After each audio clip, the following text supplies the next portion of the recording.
नमस्कार मु कार्तिक पात्र संपूर्ण न्यूज ओडिया आपन को स्वागत। गंजाम जिला पोलोसरा ब्लॉक लखनपल्ली ग्राम रे देवदेव महादेव मंदिर आज आम बुलाया आसचु।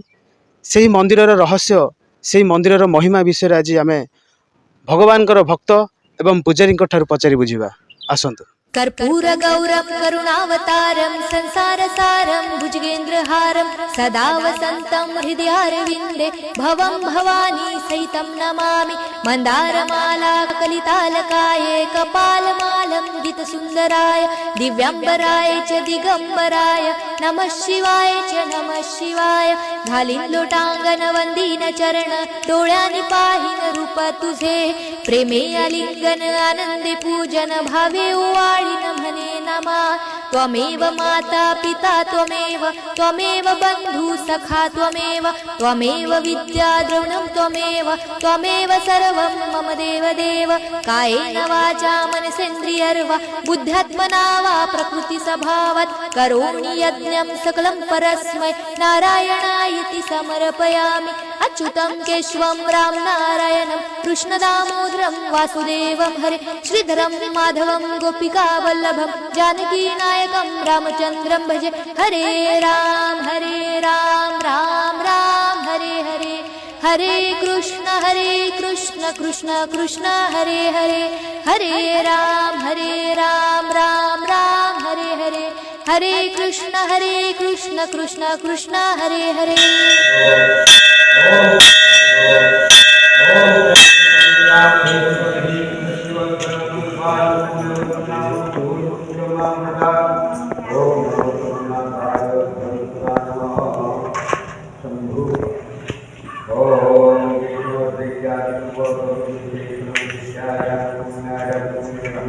रश्मिरंजन त्रिपाठी मुझे लखनपल्ली ग्राम बासिंदा।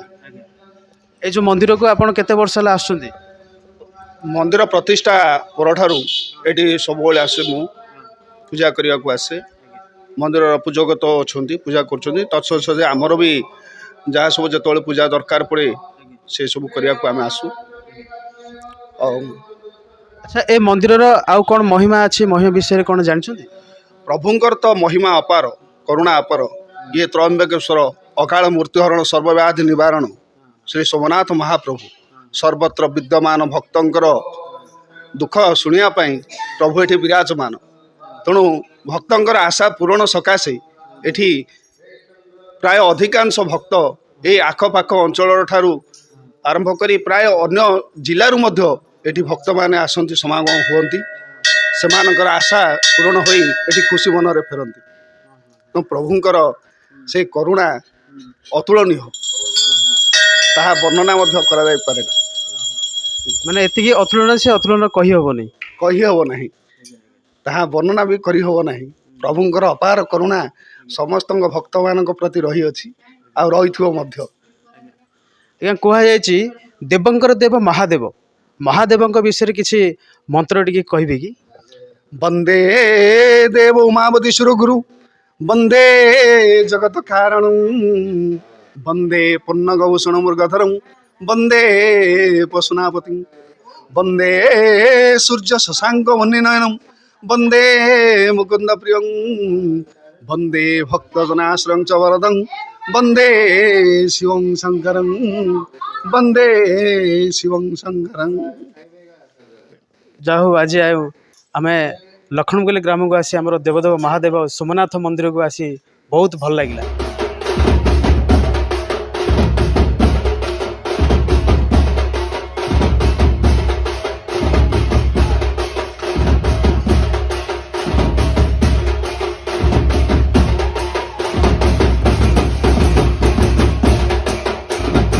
नमस्कार प्रभात कुमार साहू को गाँ यही गाँ लखनपुर। लखनपल्ली ए जो मंदिर आसुंती कौन आपण ए महिमा विषय कौन जानते? हाँ प्रभु स्फटिकलिंग जेहेतु आम ओडिशा ये द्वितीय नंबर आउ शांति लगे मु प्राय चेष्टा करूँ डेली आसे बट आसपारे कि प्रत्येक सोमवार सोमवार मुझे आसे एवं संक्रांति आसे। ପ୍ରଭୁଙ୍କ ସାନ୍ନିଧ୍ୟ ପାଇବା ପାଇଁ ବହୁତ ମୋର ଇଚ୍ଛା। ପିଲାବେଳୁ ମାନେ ମନ୍ଦିର ଆଚ୍ଛା ଏଇ ମନ୍ଦିରର ନାମ ସୋମନାଥ ବୋଲି କାହିଁକି ନାଁ ଦିଆହେଲା ଆପଣ ଏ ବିଷୟରେ କ'ଣ ଜାଣିଛନ୍ତି? ଯେହେତୁ ଗ୍ରାମର ବୟୋଜ୍ୟେଷ୍ଠ ଲୋକମାନେ ଡିସ୍କସ୍ କରୁଥିଲେ କ'ଣ ହେଇଥିବ ସେଇ ହିସାବରେ ବ୍ରାହ୍ମଣ ସହିତ କିମ୍ବା କୌଣସି ଋଷିମୁନି ସହିତ ଚର୍ଚ୍ଚା କରିକି ଏ ବିଷୟରେ ନାମ ଦେଇଥିବେ ସେଇଟା ମୋତେ ଜଣା। ସ୍ୱାଗତ। ଆପଣ ନାଁଟା କ'ଣ କହିବେ କି? ଭବାନୀ ଶଙ୍କର ଦାସ। ଏଇ ମନ୍ଦିରଙ୍କର ନାଁ କ'ଣ? ସୋମନାଥ ବାବା। ସୋମନାଥ ବାବା। ଆଚ୍ଛା ଏଇ ମନ୍ଦିର କେତେ ବର୍ଷ ହେଲା ନିର୍ମିତ ହେଇଛି? 2 ବର୍ଷ ହେଲା। 2 ବର୍ଷ ହେଲା। ଆଚ୍ଛା କ'ଣ ଏଇ ମନ୍ଦିରର ରହସ୍ୟ କ'ଣ ଆଉ ମହିମା କ'ଣ ରହିଛି ଏ ମନ୍ଦିର ବିଷୟରେ? ମହିମା ତ ଚାଲିଛି ମହାପ୍ରଭୁଙ୍କର ଇଏ ତ ସ୍ଫଟିକ ଲିଙ୍ଗ। ଆଉ ଓଡ଼ିଶା ଭିତରେ ଦ୍ୱିତୀୟ ଜାଗା ହେଉଛି ଲକ୍ଷ୍ମଣପଲ୍ଲୀ ସୋମନାଥ ବାବା। ଆଉ ଗୋଟେ ଜାଗାରେ ଅଛନ୍ତି ଚକାବାଦ ଫୁଲବାଣୀ। ଆଉ ଓଡ଼ିଶାରେ ସ୍ଫଟିକ ଲିଙ୍ଗ କୌଣସି ଜାଗାରେ ନାହାନ୍ତି। ଏ ତ ମନ୍ଦିର 2 ବର୍ଷ ହେଲା ହେଇଛି ନୂଆ ମନ୍ଦିର। ଲୋକଙ୍କର ଯାତାୟାତ ଚାଲିଛି, ଜାଣିନାହାନ୍ତି, ଜାଣିଲେ ସବୁ ଲୋକମାନେ ଆସିବେ, ଚାଲିଛି ତ ପୂଜାପୂଜି। ଆଜ୍ଞା ଏଇ ମନ୍ଦିରରେ ଭୋଗ ବି ଲାଗି ହୁଏ? ହଁ ଭୋଗ ଲାଗୁଛି। କ'ଣ କ'ଣ ଭୋଗ ଲାଗି ହୁଏ? ଭୋଗ ଏଠି ସକ୍ରଓଳି ଡାଲମା ଭାତ, ଉପରଓଳି ଡାଲମା ଭାତ ଲାଗୁଛି ଭୋଗ। ଆଉ ହନୁମାନଙ୍କର ଫଳ ପୂଜା ହେଉଛି। ହନୁମାନ ଗଲେ ପାଖରେ ଅଛନ୍ତି ମନ୍ଦିର। ମନ୍ଦିର ଚାଲିଛି ଆମର ସୋମନାଥ ବାବାଙ୍କର ତ ଚାଲିଛି ଠିକରେ ଚାଲିଛି କର୍ମ। ଆଚ୍ଛା ଏଇ ମନ୍ଦିରରେ ପହିଲି ଭୋଗ ବି ହୁଏ? ପହିଲି ଭୋଗ ହୁଏନି ଏ ମନ୍ଦିରରେ। ଆଚ୍ଛା ଏଇ ମନ୍ଦିର ସୋମନାଥ ବୋଲି କାହିଁକି ଦିଆହେଲା ଆପଣ ଜାଣିଛନ୍ତି କି ବିଷୟରେ? ନା, ମୁଁ କହିପାରିବିନି। ଯେ ପ୍ରତିଷ୍ଠା କରିଛି ତାକୁ ପଚାରିଲେ ଆଜ୍ଞା କହିବେ। ଆଜ୍ଞା ସୋମନାଥ ବାବା କାହିଁକି ଦେଲେ, କ'ଣ ଦେଲେ, ସେମାନେ ଜଣେଇବା କଥା।